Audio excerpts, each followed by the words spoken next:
On tonight's show, we recap LSU's win over the Florida Gators, and later on, Charlton Wilson turns his eyes toward NOLA and fills us in on the Saints' heartbreaking loss to the Patriots. You're at the Sports Desk, and it starts right now.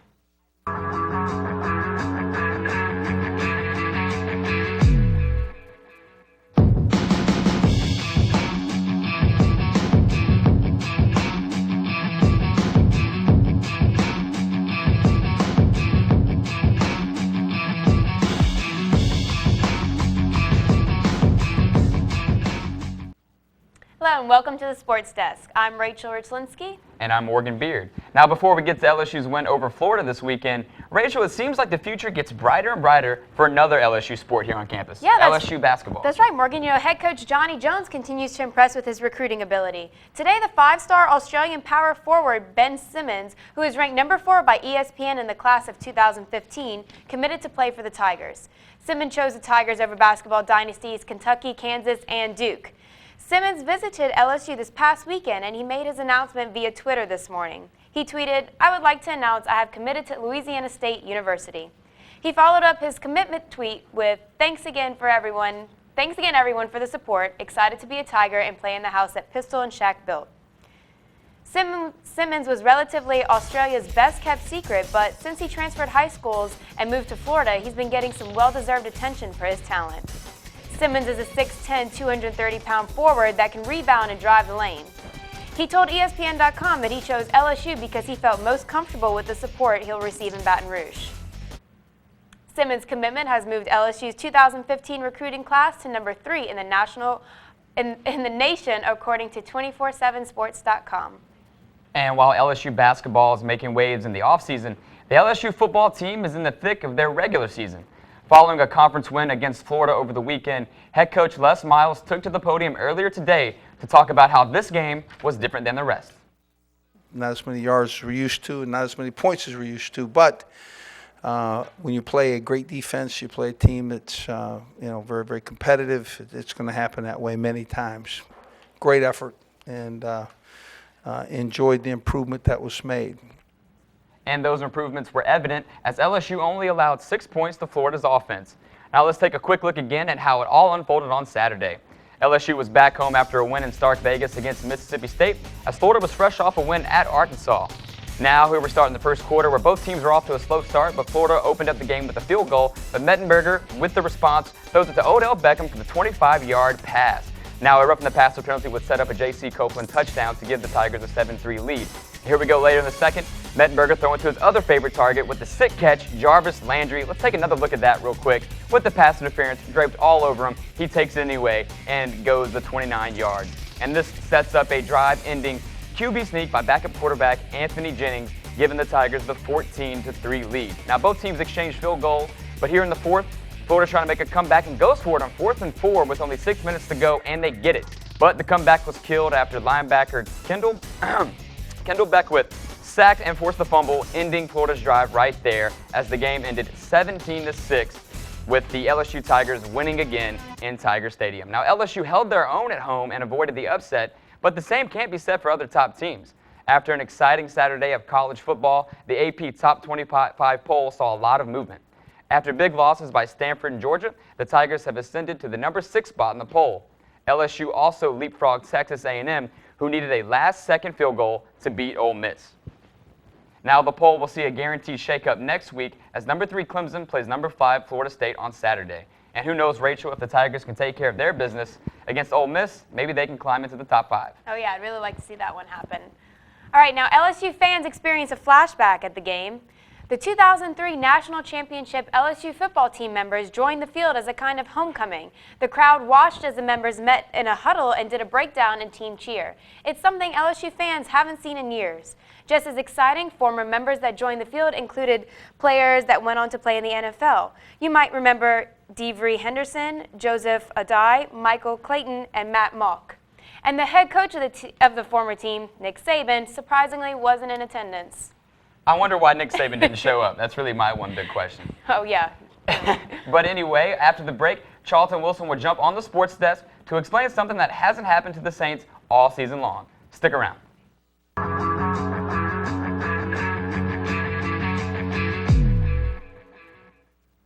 welcome back to the Sports Desk. Alongside me once again for his Four Eyes on NOLA, we have Charlton Big Dog Wilson. How are you doing on this Monday evening, sir? I'm doing fine, but I'm not too sure how the Who Dat Nation is after that heartbreaking loss.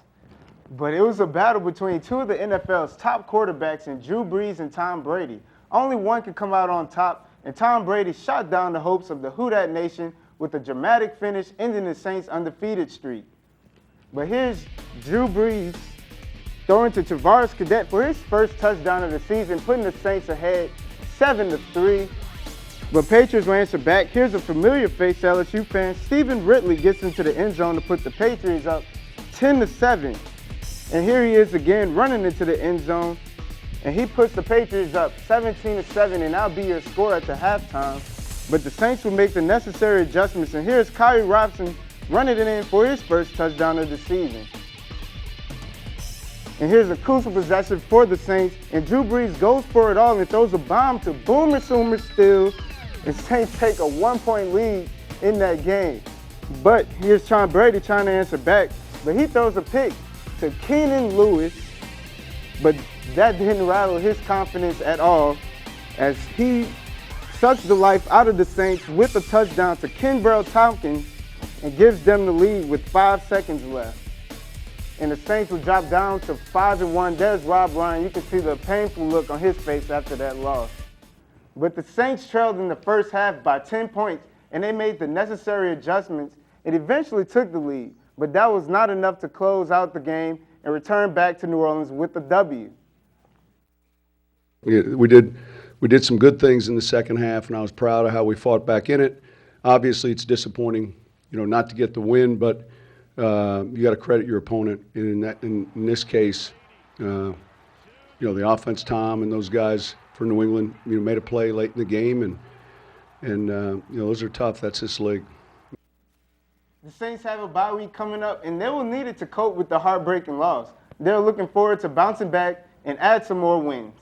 And now, Charlton, before they're able to bounce back, they did lose their first game, like you just mentioned. And I know a lot of Saints fans are a little upset, but should anything concern Saints fans going forward, or do you think this loss, there's some positives to take out of this? Well, the positive is they came back. They were down, they came back and came back against a great team, but they need to learn how to close out games and keep Tom Brady off the field. Exactly. And now the Saints do have a bye week, as you mentioned. So, Charlton, what can we look forward to next week since you won't have much Saints things to discuss? Well, I traveled back to my old high school and got to meet with the #1 recruit in the nation, Leonard Fournette, and he's choosing between LSU and Alabama. So. And I know a lot of LSU fans don't want him to go to Bama, if any other school. So hopefully he can make a decision regarding that soon. But, Charlton, thanks for the time. I appreciate it. We'll see you next week.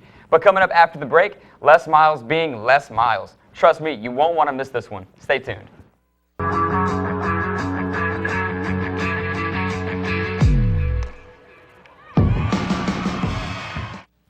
Welcome back to the Sports Desk. So, Rachel, Les Miles is loved by most, but unfortunately, he's hated by some. But I was thinking, what are your feelings about LSU's football coach? Well, I love Coach. I think he's a great coach. I think that a lot of people contradict what he say just because, he is who he is. Now, he does say a lot of interesting things during his pressers, but hey, he is a coach, okay? Some words are going to slip sometimes. You get a little angry. It is what it is. And that's exactly one of the things that people love about Les Miles is how candid he is, with the media after games. And speaking of that, after the Florida game Saturday night, Miles didn't take too kindly to a reporter's question about last year's game. I got a question for you. It was a 14-6 game. We played our ass off, and how anybody could pick the hammer and the nail when in fact that hammer or that nail, whatever in the hell you got picked, we catch a ball down there. We're fixing to take a lead and we turn it over. Explain to me how Kevin Minner, who sets damn near the career tackle record in that game, how anybody could ever say hammer and nail. I can tell you right now. Here's what happens. Two very quality teams take the field and compete like a son of a for victory. And you know what? It's not a hammer and a nail relationship. It's an opportunity for an opponent to be equal and to raise their level of play in such a fashion that they win. And that's how this thing works. That in fact you respect the opponent, and he's not the hammer and he's not the freaking nail. Okay? He's the opponent. You understand? I'm just letting you know I resent that. I resent the fact. Okay, guys, that's all the time we have for today. So for Morgan Beard, I'm Rachel Richlinski, and make sure you turn in, like us on Facebook, follow us on Twitter for the latest news at ttv_sports. And you can catch us again next week here at 6 p.m. right here on Campus Channel 75. Thanks for tuning in.